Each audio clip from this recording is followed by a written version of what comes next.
What is up, beautiful people? It is the road to 100k a month, episode 12. And following the consensus from last week, about, is it a good week or is it a bad week? I'm going to continue that mindset, bro. It genuinely doesn't matter what this week was and the weeks to come. And that's why I'm never going to say, start of these videos, it's a good week, it's a bad week. We're just going to keep it stepping, bro. Because we got our version that we want to be like. We got the achievements and accomplishments we want to get out of this business. And we're gonna do it, bro. No matter what weeks were in the journey up to that milestone. But I do have things I need to do today. And I'm gonna try and swiftly make this video because I'm gonna show up for you people, bro. I'm gonna show up for myself. I told myself I'm gonna do these series. We're gonna do it, bro. And we're gonna do it with speed today. As much as I can. Starting with tradition, P&L. I don't have my computer here right now. But the P&L on the screen, that's our week P&L. That's what we're looking like, so pretty green. As far as that as well, I'm going to put the drawdown in terms of our accounts. So we're now in the green for our 5 Lucid accounts.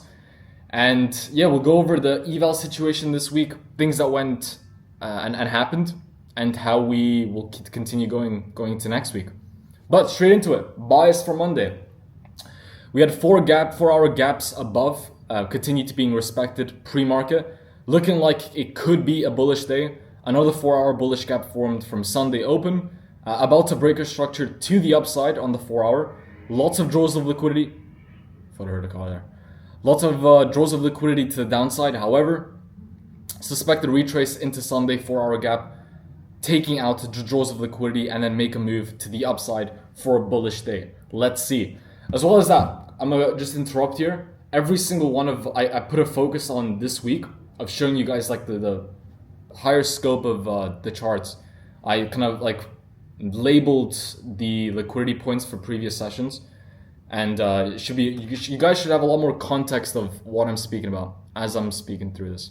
But first trade bearish from market open, never really had true conviction to continue bullish for the time being. We had a 5-minute gap formed, we broke past the 4-hour gap, we had another 5-minute gap formed, all the previous session draws of liquidity still below, and we had entered 15 contracts. Break-evens and partials got hit, TP1 got hit, and I think that was it. I think we only had 2 TPs as far as I know here. Yeah, that was the case. So pretty good trade to start off the week. Thoughts, it was a quick scalp trade, no TP2 because 4-hour gap was there. Oh, that's right, yeah, because there was a 4-hour gap there. I love 4-hour gaps, bro. I thought to myself this week, bro, if there's a confluence I could always just count on, bro, it's a 4-hour gap. And I think as far as I know, price did actually drop, but I think it reversed. Before our gap was there, still well and truly could reverse from there and continue bullish from the day. So I just didn't take my chances. I just took the profit, and that was that. Second trade, we continued bearish. 10-minute gap formed, another 10-minute gap formed. We had Asia low plus the new week opening gap, draws of liquidity below as targets. We had entered, and then only break-evens got hit and partials. This was on my evals. Then that got hit. That was our break-even triggered. So that was that. Third trade, once again on our evals, on our Apex 5 accounts. That's what we're going for. We came back from dinner, so I had a setup here. 5-minute gap formed, took a stab. Again, break-evens and partials got hit. And thoughts, 1 account blown per wick. Yes, this was a fucking weird thing, bro. 1 account, you guys can see a wick there. I didn't have a stop loss on this. As far as I know, when I made this trade, I was just like, fuck it, I'm gonna rip it, is what it is. But 1 account got blown, but the 4 others didn't. So in real time, 1 account got blown, and the rest ended up hitting my break-evens and profiting even more. So we ended up going into Tuesday, purchasing another eval, so we're back at 5 accounts. But going into Tuesday, next bias, we're banging these out. Bias, bearish trend continues on all time frames. New 4-hour gap formed, plus a 1-hour. We're suspecting another likely bearish day. In doing so, would likely look to see a retracement of either the 1-hour or the 4-hour and target lower draws of liquidity. One thing I'm catching, I called this the other week, bro, my biases are starting to get really good, bro. Genuinely, I thought, I don't know specifically what the track record, but I think every bias was on point, except, or if it wasn't quite on point, I adjusted based on the circumstances. apart from Friday, where Friday I thought it would likely been another bearish day, but it was actually quite bullish. But going into Tuesday, bearish trend continues, already said that. But the first trade, we took out the draws of liquidity above, including London high. We tagged into the 4-hour gap. We waited patiently for a moment to short. Genuinely, I was like, bro, I'm so confident on shorts here. Just give me a fucking moment and I'm going to execute that shit. Did that, high time frame and bigger picture. Well and truly still in the downtrend. We had a 10-minute gap formed, entered. This time with 20 contracts. Break-evens and partials got hit. TP1 was a break-even. So this was a quick small profit. Don't usually trade, my thoughts were, I don't usually trade big reversals like that, but saw the high time frame and the tag into the 4-hour gap, which was that green zone. But yeah, I thought it was enough confidence to go with it. And then the recap was looking back at the break-even decision. Sucks, but kind of valid, right? Because again, we were kind of bullish from open. I really did have a feeling it could just reverse from that 1 hour, that yellow zone, which I think was the 1 hour gap. So I didn't take my chances. I just executed the break even. But I will say, I think this was the trade, if I'm not mistaken. It was. I also entered on my evals on this one. So my evals didn't quite trigger break even. So you guys can see that yellow line. The yellow lines are my TP targets for my evals. So my 4 evals or 5 evals at the time were still in the game. And then I'm going to put up the screenshot what ended up happening. They ended up still riding. So again, one thing I also realized, I'm going on so many points here, but we're doing this with speed. One thing I realized was going into this week, I kind of like trading the big reversals, bro. Like those reversals where we tag into like a 4-hour gap or we tag into a big zone. We have draws of liquidity below and we just do the reversal. That could be another model I can trade to. I know a lot of good traders don't just have one specific strategy that they abide by, and if it's not that strategy, they don't take a trade. I noticed that a lot of the time, sometimes they maybe have like 2-3 models that they go off, depending on what they see on the charts and what they feel like. So I feel like I have a model where it's like I usually like a mid to high time frame fair value gap, and then like a 15 minute, let's say, or 30 minutes or 1 hour, and then I would look for like a smaller gap, like a 5 minute, and then enter off like a continuation. Usually like a 1.5 risk to reward trade. But these ones I'm tending to find, I like them, and it's higher risk to rewards. Like this is just one of them. I think that I took maybe 1 or 2 others like this that actually were valid setups, and I like taking them. But that was our evals, so we profited on those. Second trade, same setup, retraced into the 4-hour gap again, inversed out of the 10-minute gap, intuition trade. Not the best trade as I put here, but we still executed our contracts, and that was the case. I was a 1 to 2 risk to reward. Once again, accounts still not passed, but we're still making those progress on the evals. Going to Wednesday, and another reason why I also didn't really talk about like what happened on Monday and Tuesday is I put here, honestly, not much new at this point going into the week, right? I think a lot, like for me, it's like I'm doing the same routines, same habits, building consistency, and I put here compounding. And it's true, bro. Like I feel like a lot of the time, I think it's easy to try and like make new things and add new things to your routines and do new things. But sometimes it's really the boring shit, bro. Like what may seem boring to a lot of people watching this or whatever. But for me, and even for me sometimes, it is kind of monotonous and I'm doing the same shit every fucking day. But it's like, bro, it's like that's what builds the consistency. That's what compounds myself. And I put here as well in brackets, my Google sheet that I use to track all my habits is named compounding. And it's for a reason that I remember when I got into the start of this year, my intention for the year was just compound. Like I put it like on here, bro, like this whole intention was to compound. And what I meant by just naming it compound was just get better every single day, bro. Just like compound interest works with finances, and the more money you put in, that money gets made, that ends up making you more money. You reinvest that profit, and again, it just compounds. I was like, fuck it, let me compound myself, bro. You know what I'm saying? Like, so it is what it is, bro. And that's what we ended up doing. And I thought I'd mention it because I think sometimes I feel like I get that feeling sometimes where it's like we need new things and it needs to be like, what else are we gonna do? But it's like sometimes it's the boring shit, bro. And just doing the boring shit again and again and again to build that consistency, to build that discipline. And I think as a trader, that's important because that translates into the charts. As well as that, W Cruz, bro. If you're watching this, I got a DM from this guy, Cruz, who was like, yo, bro, I want you to mentor me. I want you to help me. And I pride myself as like, I don't pride myself. Actually, I don't really care, bro. I have a pretty big ego, bro. I don't know if a lot of people can notice this, but I really, and I'm completely open with saying this. I have a huge ego. And I personally, unlike a lot of people, think having an ego is a good thing, right? Because in my mind, I'm like, okay, an ego is an alter version of yourself who just thinks he's better. He's XYZ characteristics. And in my head, I'm like, fuck it, yeah, bro, that's fucking sick. Let me prove myself to be that guy. So I look at ego as having an ego is a good thing. But I was pretty humble with him because I was like, look, bro, I've only been trading for like 1-2 months. I only have one first payout. I'm still on my journey. As much as I want to help you, I am still a student of myself. And also it had me wondering, like, would I ever do coaching or all of these things? And again, I'm super honest with you guys. And again, I have no reason to lie. But and again, the old videos are on my course, but I used to be in like the coaching mentorship space, as a salesperson, like selling all these mentorships, selling all these coachings to people wanting to make money online. And I've generally seen the bad, I've seen the good. And I know if I ever do it myself, I just thought about it when he sent me that comment. Because I haven't really thought about it. I was like, bro, I'd make a good one, bro. Because I know exactly what to make, like what to make it good, what makes it bad. But generally, I don't even think that's a focus for me, bro. I need to make sure I know what the fuck I'm doing, bro. And that means, at least for me, 100K months, bro. Fuck it.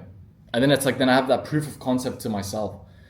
But that's not even in my mind. But W Cruz, I just want to give him a shout out, bro, because he actually kind of made my day, bro. It was like, it's kind of sick, bro. And the guy's a G. But going into the bias, trend continues bearish on high time frame. Not the cleanest price action in Asia and London session, but we had a 1 hour gap respected. Following high time frame trend would likely look for confirmation and a follow through for shorts. Good draws of liquidity below as well. First trade, bearish. Failed to fully break past the 1 hour gap with conviction. Reversed out of the 1 hour gap. We had a 5-minute gap formed. Previous session draws of liquidity all below. Bearish in all time frames entered. Entry 20 contracts, and I think that was the first L, if I'm not mistaken. Yeah, it was the first L on our funded. Thoughts, price took out my break-even level and relative low, and I entered when it reversed back to the entry level when decision should be wait it out. So as you guys can see, we have a little wick, and it pretty much hits my break-even zone that I'd marked out.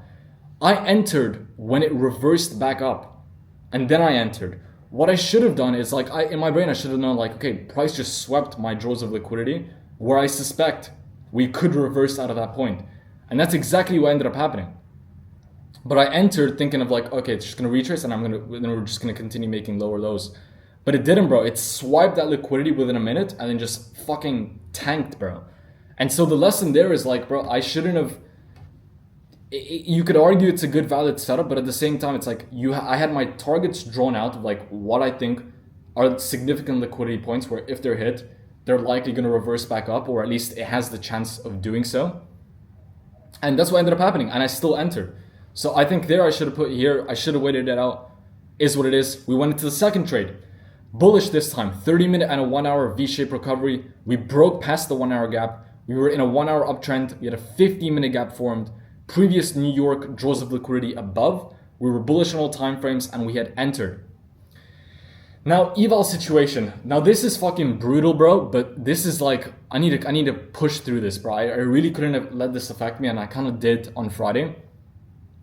But we pretty much passed our evals on this trade, bro. I'm not even gonna lie. I think we had 3 evals that were passed on this trade out of our 5. We had $7 that we needed from our profit target. I think our profit targets our balance was 2,993, and it was a little bit difference above, either higher or lower depending on the accounts.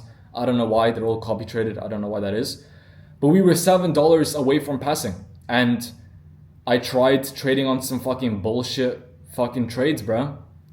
And what ended up happening is we ended up copy trading. We only had 2 accounts that we needed to pretty much get to that target. We were still copy trading on all of our accounts. We took a L, and then before you know it, all of my accounts are back down. It was really brutal, bro. And again, I'm rookie fucking mistake, bro. Incompetence from my side of not realizing this, but it was brutal, bro.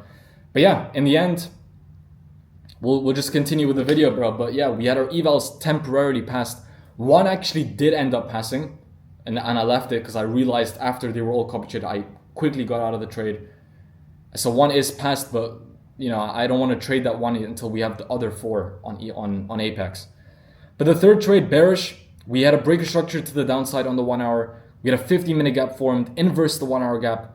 Past session draws of liquidity yet to be taken. We were bearish in all time frames, entered, and then thoughts was post dinner.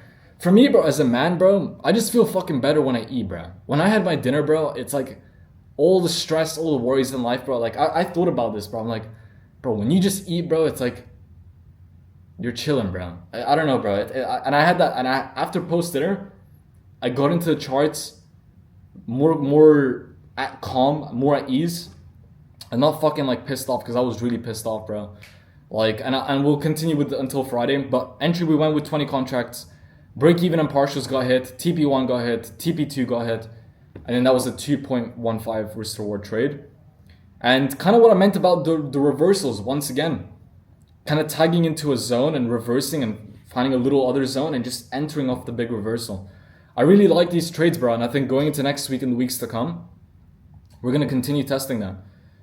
And then one thing I realized, and then yes, so post session, my thoughts were, once again as well, going to this week and again the weeks to come, as I promised you guys, and the months, I'm putting a huge focus towards like the metaphysical aspect of my mindset, bro.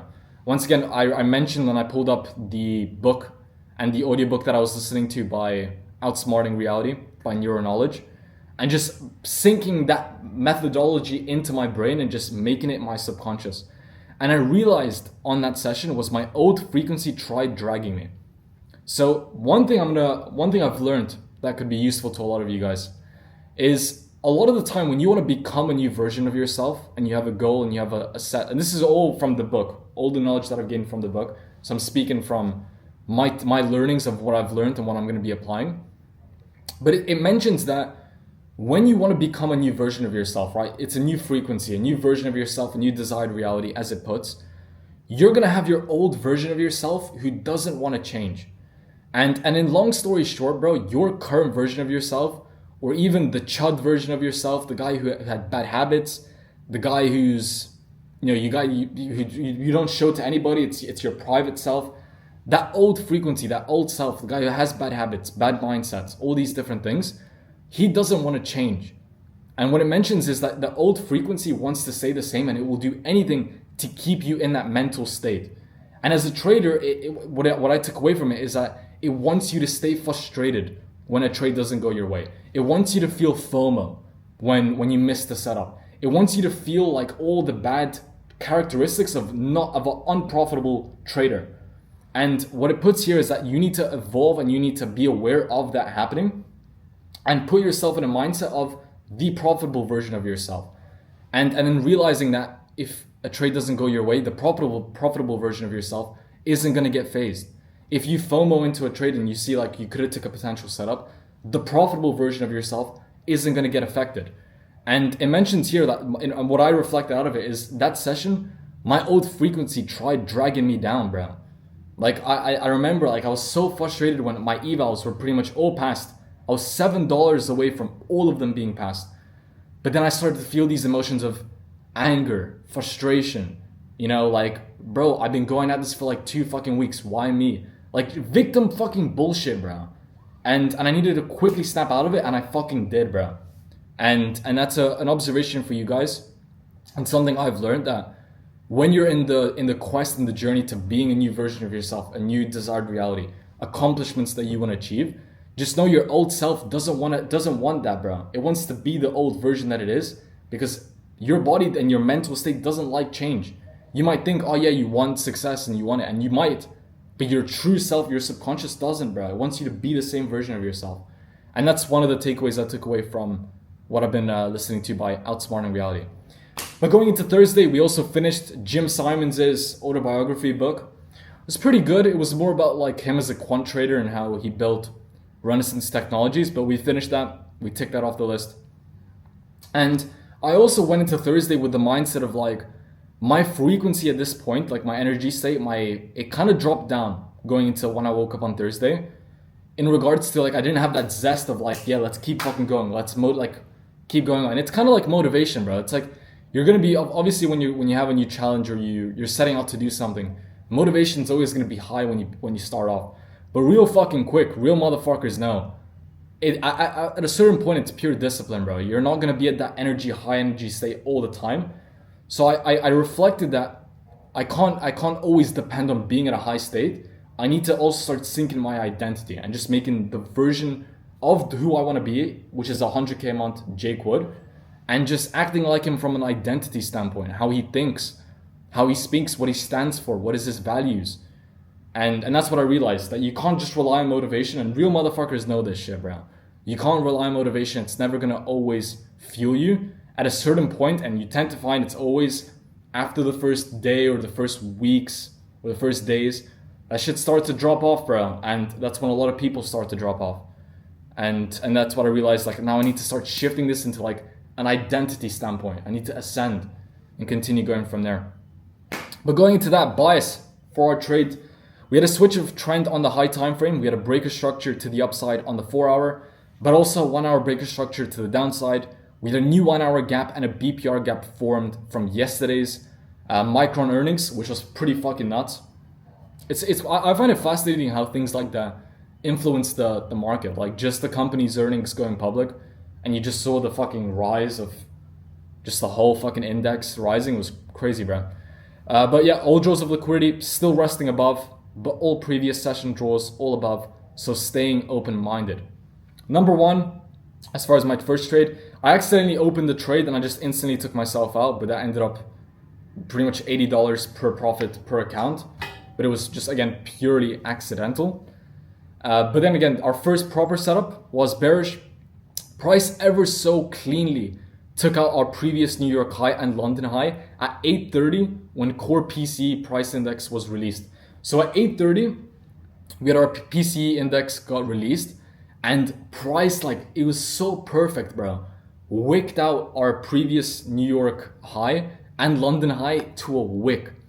And I realized that, and I was like, once that was released, could that be the markets just taking out all the liquidity above and then just giving them the confirmation of like, let's just fucking tank? And that's what ended up happening, bro. Like 1 hour bearish gap, we had a 1 hour bearish trend. We inversed the 15-minute gap. We had a 5-minute gap formed. We inversed the 1 hour BPR gap. And yeah, we were super bearish and then entered quick in and out to target previous New York low, and that was a 1.4K profit on our evals. Let's see from there. And then I think this was the day where it was like super fucking bearish, bro. I think I've never seen it was, bro. I've never seen a market open that fucking bearish, bro. But second trade, and this is where again I made mistakes in my opinion, but the second trade inversed the 1 hour BPR gap again. We had a spike up, inversed the 5-minute gap, entered. Low-key, no tracking. Like I said, I at this point, bro, going into Thursday, I really just wanted to pass my evals. Like, I kind of went in a mindset where I was like, bro, I'm tired of fucking... I just want to be at 10 accounts, bro. Like, that's all I wanted, and it was that exact thing of wanting and needing that, again, and I think I reflected on this, hindered me from getting what I wanted, which is to pass those evals. It's because I wanted it, and I wanted it, and I wanted it. And again, so... 60 out of 80 contracts executed, $400 profit per evals. And then at that point, we went into a third trade and we just full ported, bro. Price slowing down. We had a 5-minute BPR gap formed, bad trade. And then our daily loss limit got triggered, which on Apex is $1,000. Thoughts, chased evals. That trade specifically would have been passed if it hit, and obviously blew our daily loss limit if it didn't, and that's what ended up happening. As far as our funded trade, ended up going out and having dinner and then came back.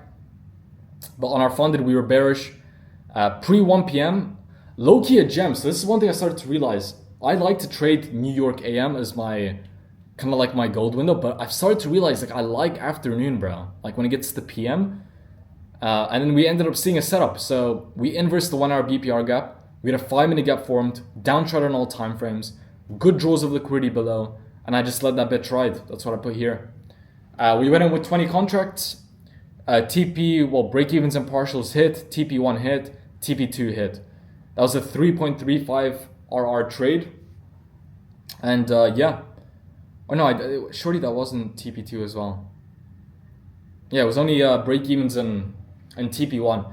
But this is what I mean by that reversal, bro. I like these reversal trades going into this week. And like I said, I'm going to probably continue doing them. Yeah, but that shit smacked, bro. And that was a pretty good trade. And pro session, this is actually some fire sauce, bro. So once again, I was feeling a little bit lower down. Once again, trying, and again, this is gonna be a thing I need to constantly work on. But I think I always go, one way I'm gonna look at this going into next week is I look back at the definition of how that overviews how you should look at this, and it's like achieving your desired reality, which is emotionally shifting to a degree to which you are no longer dependent on seeing reality change. And in easy fashion, it means emotionally not caring about things changing, like already being the version that you want to be already without emotionally feeling different. And it's a good litmus test because it actually opens up to your brain where it's like you can vividly imagine this. If you watching this achieved your goal right now that you've set out for yourself, how would you change? Would you all of a sudden start feeling happy? Would you feel pleased? Would you feel grateful? And what the quote tries to emphasize is that because you are feeling like you would feel more grateful, you feel like you would be happier, that's what's limiting you. You need to feel those emotions now before it happens. And so for me, I think that's something that's going to be a work in progress. And kind of with the way the overview went over, it's like it's a muscle that you need to train because like I said, your old version has been with you since you've been alive, bro. It likes to be that old version of yourself, and it doesn't want to change. And that's why you need to get used to like thinking of a mindset like this. And the reason I even mention that is I saw this reel, bro. It was a reel I watched, and it was from Gabriel Macht, which I didn't know that was his name, but that's the name of the actor Harvey Specter. Which, again, most of my audience is men, bro. Like, I hope everybody's probably watched Suits. If not, you should, or at least I recommend. And Harvey Specter, one thing he was at, I saw this video. He was at a summit, like a success summit, like a wealth summit, teach people how to make money or evolve. Like it was a summit, and he pretty much went over like one of the things he encountered before his Suits, and that was before Suits. He went through hundreds of auditions of people telling him no. Harvey fucking Specter, bro. Would you fucking imagine that, bro? Like, genuinely, I sat there and I was in disbelief because, like, you wouldn't fucking think that, bro. And one of the lessons I took away from that is just keep fucking going, bro. Because, like, even the best of the best went through so much shit. And it only takes that one, like, catalyst for yourself to just, boom, ascend on another fucking level. And that was Harvey Specter, bro. Imagine hundreds of auditions of motherfuckers telling cast members. I would assume that's what it is, people who accept you or not. Telling him, no, you're not good enough, no, hundreds. And Suits come along and say, yeah, we'll call you up. I guarantee you every single one of those auditions that didn't like the fucking guy would be begging on their knees to get that motherfucker in an office and in a meeting with him. So that's also hope for a lot of people who maybe are going through shit. It was hope for me when I read it. And another realization as well that nobody gives a fuck about you until you're successful, bro. It's the truth, bro. Like I said, I imagined that for a second. I like, what other lessons can I take away from that? And the first lesson that instantly came to my mind was like, yeah, bro, it's the people who told him no before the auditions, before he got onto Suits. All those motherfuckers telling him, no, you can't do that. No, you can't do this. No, you're not good enough. I guarantee they would be begging him to just show up in a meeting and go into their cast. But just another reminder, bro. Nobody gives a fuck about you until you're successful, bro. So keep it fucking stepping, bro. But going into Friday, this is longer than needed, bro. Holy fuck, we need to get going, bro. But Friday, we began Hedge Fund Market Wizards by Jack D. Swagger. I think that's how you pronounce his name. This is a 16-hour audiobook. It's a big boy. But it's pretty much an interview of a lot of the greatest hedge fund managers and owners. And it's kind of this guy just interviewing them in depth behind closed doors. And I like it because it's multiple people, and it's like you're just absorbing the mindset of like the greats of the greats. As well as that, my white wall stare that I do pre-market, I've also kind of switched that. And my intention now is more so as like a calming state. My white wall stare before before market opens is more so like to regulate my dopamine receptors. So it's like, and I used it as kind of like a way to pump myself up, like, fuck yeah, you're the fucking man. But now I've kind of switched it, and I'm going to put it more into like a relaxation as my intention.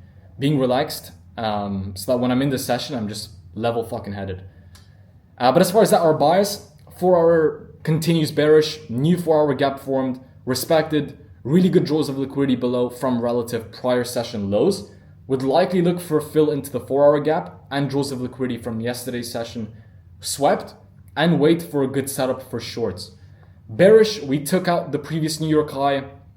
We ended up going super bullish from market open. This was towards later in the session. And we had a 10-minute gap formed, enter on a 5-minute. Good draws of liquidity below, bearish in all time frames. And I didn't put it here on my screenshot, but this was a really brutal day as well, bro. I'm gonna put up the screenshot of that was my funded trade, so I only put 10 micros. Once again, our rule for Fridays, always 10 micros. Because again, Fridays for me, price action just is never it, bro. So I took that L. But before this, I'm gonna put it up on the fucking screen. That was our trade that we would have executed on our evals, and that would have passed our evals there and then. It was a 3.2 risk reward trade. The reason it didn't is all my accounts were ready to go. As soon as I clicked sell, my access was denied, bro. There was server issues with Trade8 and Apex.